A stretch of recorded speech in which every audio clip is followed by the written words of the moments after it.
Last week may pumunta na naman sa atin sa office kasi nagpapatulong siya, may benta yung kanilang sasakyan.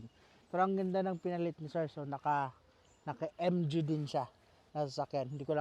Hindi lang familiar kung anong klaseng MG. But anyway, meron kasi siyang sasakyan na hindi na nila magagamit. So nagpapatulong siya, baka pwede daw namin may benta or baka sakaling meron daw sa inyo interested. So ito, um, first owned sila, nagpapakasa maintenance din sila, and at the same time, Bicol area lang to ginagamit, Sorsogon City lang. Pakita namin sa inyo, we have here Suzuki Ertiga 2018 model.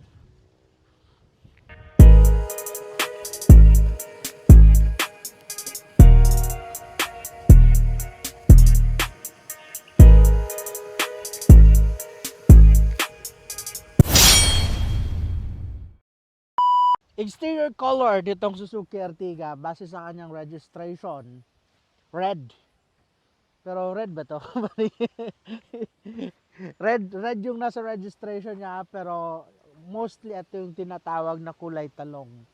But anyway, so far, um, siguro sa condition ng body niya, sabihin natin mga 70%. Ito kasi ang naging problema, naglagay sila dito ng yung protection sa mga dulo.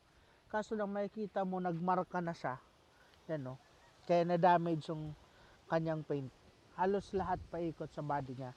Yan yung naging problema. Tapos syempre, mayroon din siyang mga wear na dents and scratches. Pero konti lang naman, halos minor lang din naman. So ito lang talaga yung pinaka-visible. Yan. Dito sa side niya, mga maliliit lang na scratches halos. Tapos yung nasa mga dulo siya. Yan. And then of course, makikita mo sa tires, more or less mga 70% yung tire tread niya. 70 to 80%. Naka-alloy rim na rin siya. Naka-disc brake sa front. Tapos okay pa ang condition ng tire. So naka-rim 15 din po ito. So dito sa side na to, meron na rin siyang mga garnish sa door handle. Naka-rain visor na rin siya. Naka-signal light sa side mirror. And yun lang siya. Walang gaanong ibang accessories and details. Dito sa likod, yung tires niya, ganun din. So, nasa 70 or 80%. Halos mas makapal yung front, yung likod niya. Anyway, ito naman kasi naka ano to front wheel drive siya. So, mas madali maubos yung front niya. Dito sa kanyang pinakalikod, syempre, naka-reverse sensor tayo. May reverse camera. Naka-wiper siya. Taillight niya lahat nasa maayos na condition, working lahat na lights, and nasa maayos na condition itong taillight, wala siyang mga basag or wala siyang mga damages. Yan. Medyo mahal kasi ito kapag nadadamage, so more or less mga nasa 5,000 din siya. So mas magandang buo pa rin siya. Dito naman sa kabila,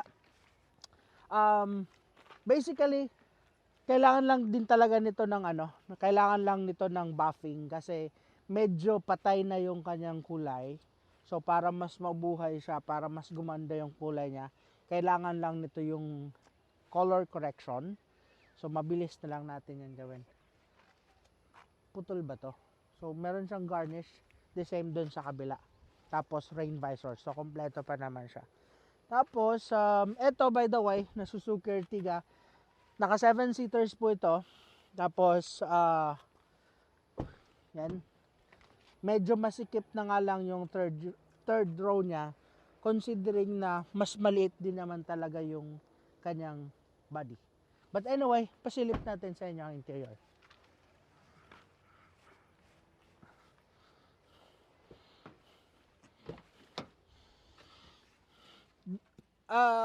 Ito commonly talaga yung Ertiga, naka beige interior siya. So ito yung interior nitong Ertiga niya. Medyo may mga kailangan lang linisin.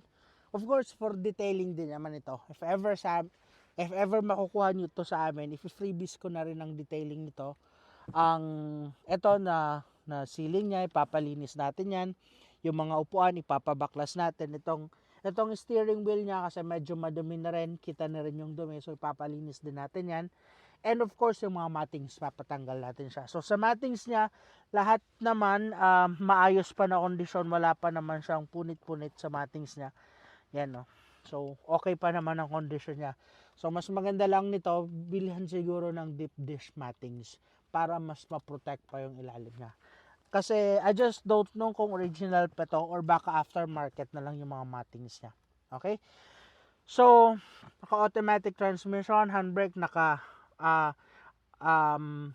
infotainment, naka-monitor na rin niya. Siya, aircon control. Sobrang lamig ng aircon, tapos naka-dashcam na rin. At seat cover, itong mga seat cover niya are aftermarket na itong seat cover. So, makikita nyo, nabibili lang naman ito sa Shopee. Pero, ganun pa man, yung nasa loob niya, maayos pa na kondisyon. Kailangan lang din talaga linisin kasi tingnan nyo, medyo maalikabok na. Pero ang kondisyon niya, napakaayos pa niya, napakaganda pa niya. Yan o. Yan. So, kami na ang bahala sa paglilinis niyan kung sakali. Okay?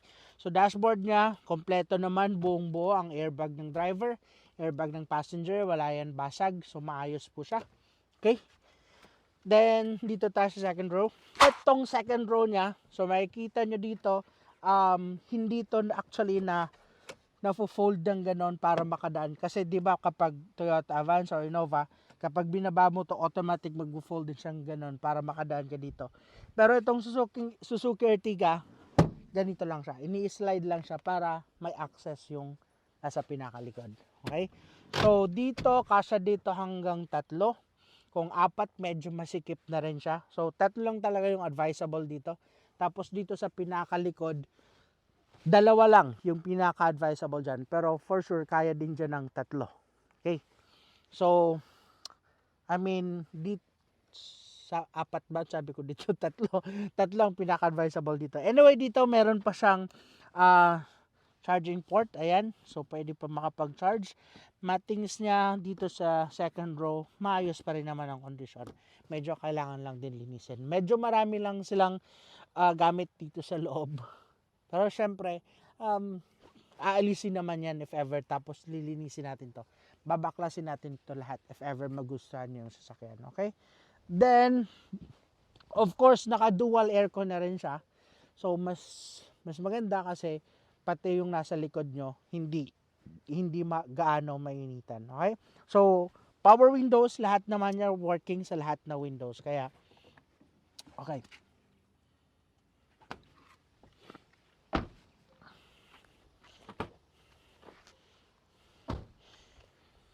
Dito sa third row, makikita nyo, napakaliit na lang talaga ng compartment dito. Yung mga lalagyan, kumpara sa Avanza. Sa Avanza, medyo malaki pa talaga dito. Ito, maliit na lang siya.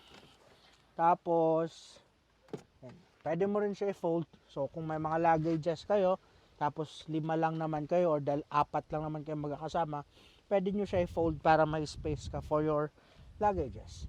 Tapos, andito rin yung tools niya. Yan. Kompleto naman.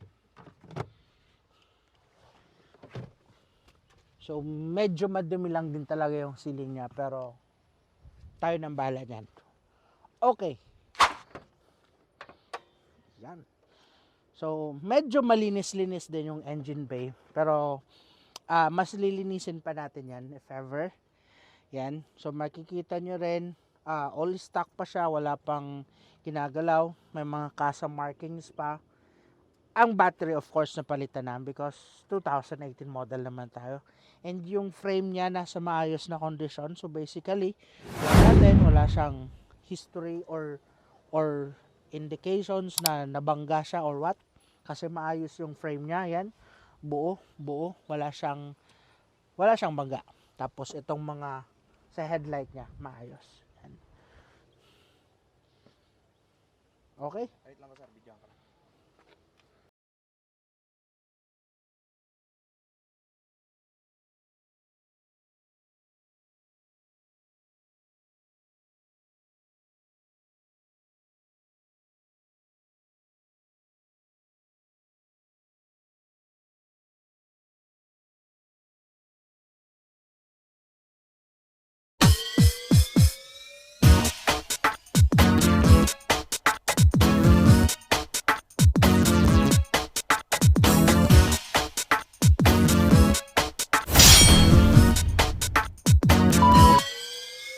Yes, I